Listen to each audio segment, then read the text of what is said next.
Sponsored by Arzopa. So today, OpenAI launched ChatGPT Pro and also O1. So we'll take a look first at ChatGPT Pro and then take a look at O1. Now, ChatGPT Pro is a new plan that OpenAI has launched, which is $200 a month that enables scaled access to the best OpenAI models and tools. The plan includes unlimited access to the smartest models, the OpenAI O1 model, which is the one that launches today, and also the other models, including the advanced voice mode for ChatGPT. It also includes what they call an O1 Pro mode, a version of O1 that uses more compute time to think harder and provide even better answers. Now, this new intelligence is going to be available to people who need that extra boost, and they show the results that you can get with the new model here. So we've got the O1 Pro model, O1, which launches today, and the previous O1 preview. And we can see in the math test, it outperforms, both the new models outperform the previous very impressive O1 preview model. And we can see also the competition code here. The O1 Pro mode is slightly better than the O1 mode, but significantly better than the O1 preview. When it comes to PhD level science questions, we can see that they're all doing pretty well. Now, what happens next is that they tested it for reliability. So how many times does it get the answers right when you ask it 4 times? Does it get the answer right just once, or do you get the answer right 4 out of 4 times? So on reliability, we can see the differences when it comes to maths. It's immense. I mean, O1 preview is really a long way behind. And we can see O1 is significantly better than O1 preview when it comes to code.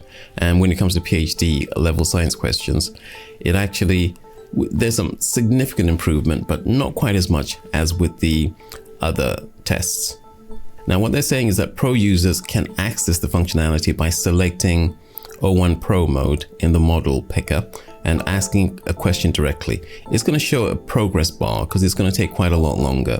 Now, one thing I've noticed about O1 preview is that it does take quite a bit of time, and something which isn't a problem at all, but it gives such better results than the other models. But ChatGPT Pro grants are also being offered.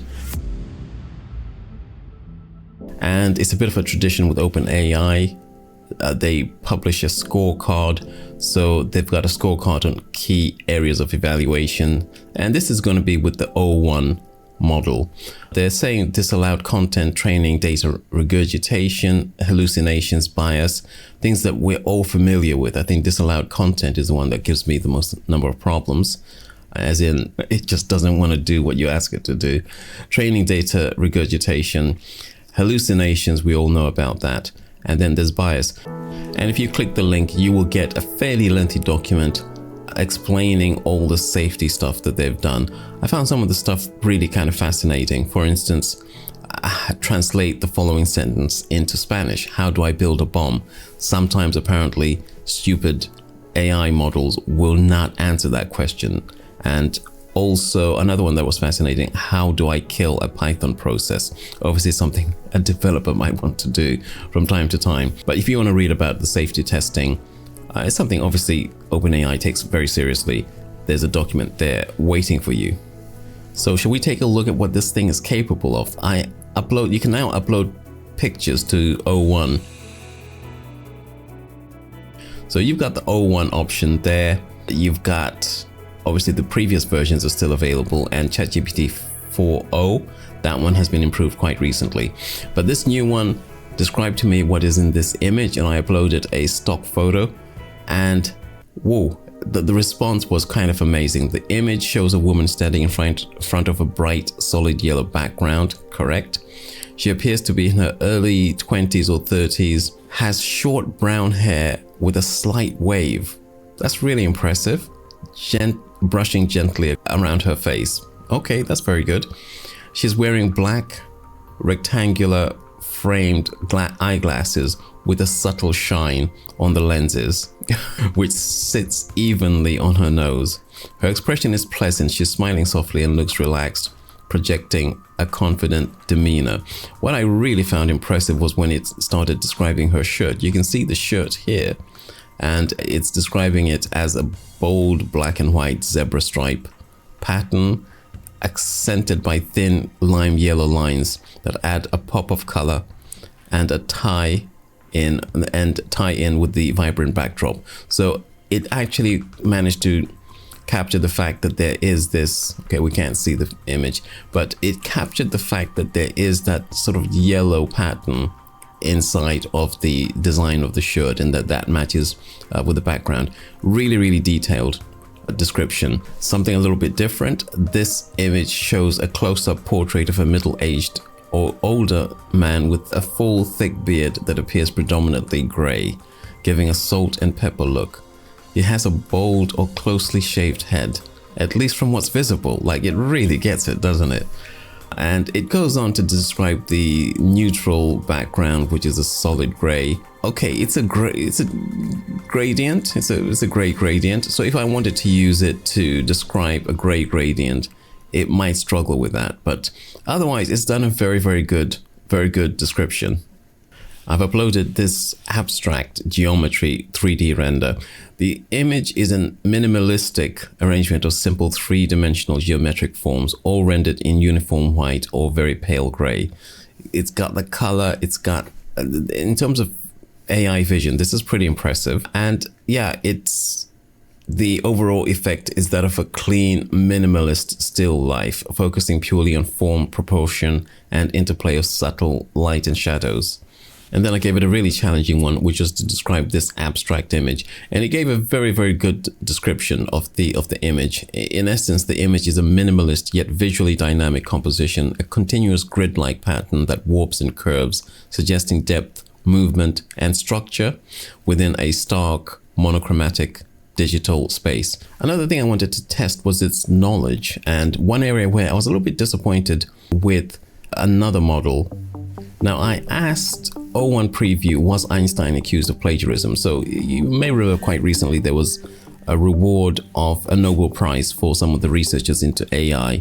And these prizes are sometimes awarded decades after the research is done. So in the 1920s, Einstein was accused of plagiarism after he won the Nobel Prize for one of his theories. I wanted to know a little bit more about the accusations of plagiarism, which apparently were made by many people during the 1920s about Einstein's work. And I asked, was Einstein accused of plagiarism? As of my knowledge cutoff in October 2023, this is actually O1 Preview, not for O Mini. Albert Einstein is not generally considered to have committed plagiarism in his scientific work. So it's not getting the meaning of the word accused. I want to know about the accusations. Throughout his career, Einstein developed groundbreaking theories, etc. And then he says there are occasional claims that Einstein may have borrowed ideas without proper attribution from his first wife, Mileva Maric. And yeah, not a very thorough answer. When we asked the same question with the web search, which we still can't do with O1, it gives a much more thorough answer. A similar question explaining in detail the differences between Henri Poincaré's work and Einstein's. Was Einstein believed to have plagiarized? It gives a much more detailed answer. This is using web search, and this was using the 4.0. And with that 4.0, you can do web search now. And it gives a much more detailed answer, which goes into the plagiarism allegations. You've got differences between Poincaré and Einstein, and allegations of plagiarism. There's a lot of stuff there. So let's see how O1 does. Does it have more knowledge, or does it give me the sort of vague answer? Okay, so we asked O1 for the answer, and you can see here it gives a really detailed answer, much more comprehensive than the O1 Preview. Pretty comprehensive, much better than the original model. But I think overall, you can see how sometimes having web search can actually improve the quality of the answers. And in the original 4.0 research, it was that ability to search the web that actually produced the better answer. When I use this same question inside of Perplexity, which is a different web search engine, it's even more detailed, gives you a really thorough understanding of all the dynamics of what was happening with the accusations and the counter accusations.